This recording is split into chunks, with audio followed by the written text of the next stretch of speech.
যে আপোনালোকৰ সেইদিনাখন 21 মে'ৰ দিনাখন যিখন কাজিয়া হৈছিলে গৌৰৱ গগৈ উপস্থিতিত যিখন জুবেৰ আলম আৰু গৌৰৱ গগৈৰ মাজত যিখন কাজিয়া হৈছিলে তাৰ কাৰণে আপুনি আৰু আসিফ নাজাৰৰ লগতে সুবাহান আলী চৰকাৰে এখন পত্ৰ লিখিছে সৰ্বভাৰতীয় যুৱ কংগ্ৰেছৰ সভাপতিলৈ গোটেই ঘটনাটো আপোনালোকে তাত দিছে।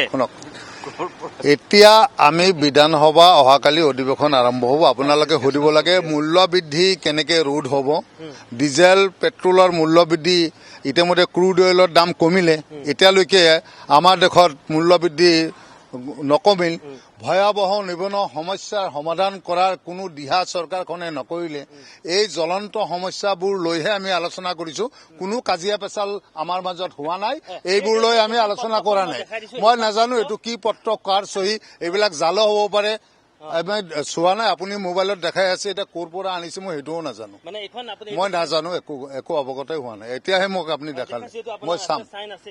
আজিকালিতো নকলি চাইনো হ'ব পাৰে, কি হ'ব পাৰে এইটো মই নাজানো।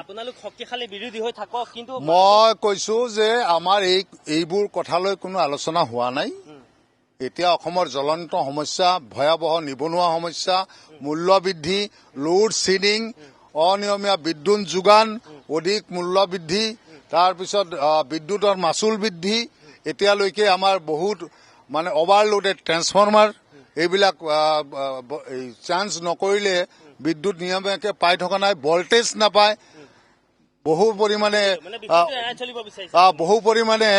পৰিমাণে বিদ্যুতৰ বিল বহু বৃদ্ধি কৰিছে। গতিকে এই জ্বলন্ত সমস্যাবোৰ লৈ ৰাইজ এতিয়া সজাগ হৈছে, জ্বলা কলা খাইছে। এই বিষয়বোৰ কেনেকে আমি বিৰোধী হিচাপে শক্তিশালীভাৱে বিধানসভাৰ বাহিৰত উত্থাপন কৰিব পাৰো, এই বিষয়বোৰহে লৈ আমি আলোচনা কৰি আছো, এইবোৰ লৈহে আমি চিন্তা কৰি আছো।